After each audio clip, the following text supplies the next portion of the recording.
everyone. My name is Lisa Hart. I'm a board member of the Neighborhood Council Sustainability Alliance.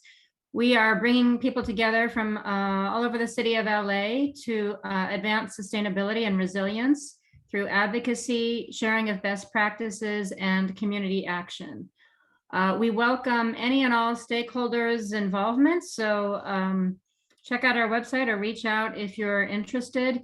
And I'm realizing we have sustainability guidelines for developers, which you can access through our website. And we'd love your feedback on that. I know there's so much expertise here tonight. It would be great to hear from some of you about them. And also we're working on building decarbonization.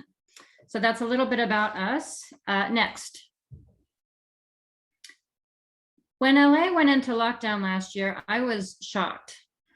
Of course, the coronavirus had been in the news, and while traveling, I'd seen people wearing masks, and then I saw the run on the stores, but we had had virus scares before, and they hadn't really affected me personally.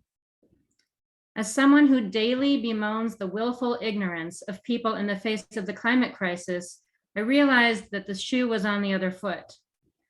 Despite all the evidence pointing to the risks of a pandemic, I wasn't going to really believe it until the effects were right in front of me. And lots of people still don't believe that COVID-19 exists. I see so many parallels between COVID and the climate crisis. COVID is like a sped up version of a climate crisis that isn't that bad.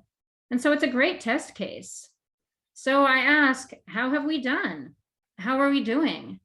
What lessons can be applied to the climate crisis? In the beginning, we had a sense that we were all in this together, and there was a sense of opportunity.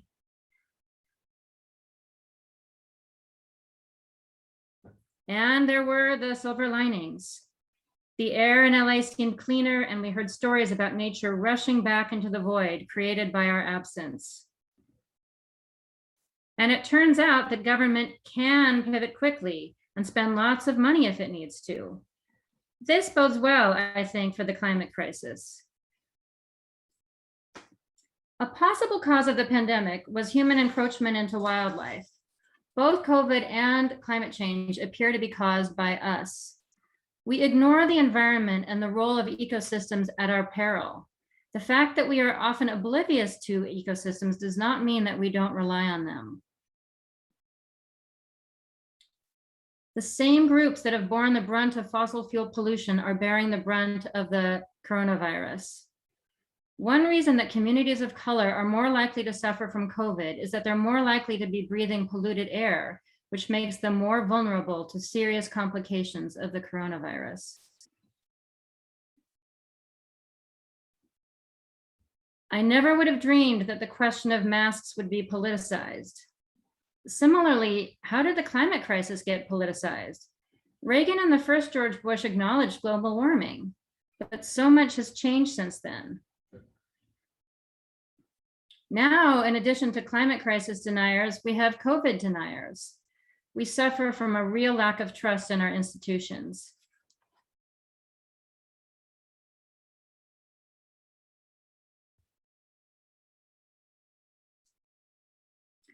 Both tragedies were and are still, to some degree, preventable.